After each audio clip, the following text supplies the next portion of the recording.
Always in Filipino, palagi o lagi. I always eat breakfast. Palagi akong kumakain ng almusal.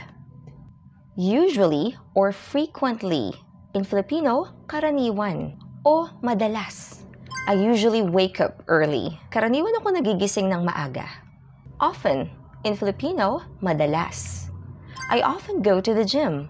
Madalas akong pumupunta sa gym. Sometimes. In Filipino, minsan. She sometimes visits her friends.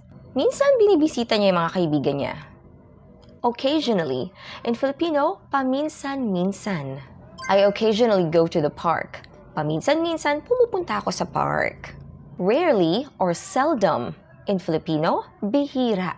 I rarely watch TV. Bihira akong manood ng TV.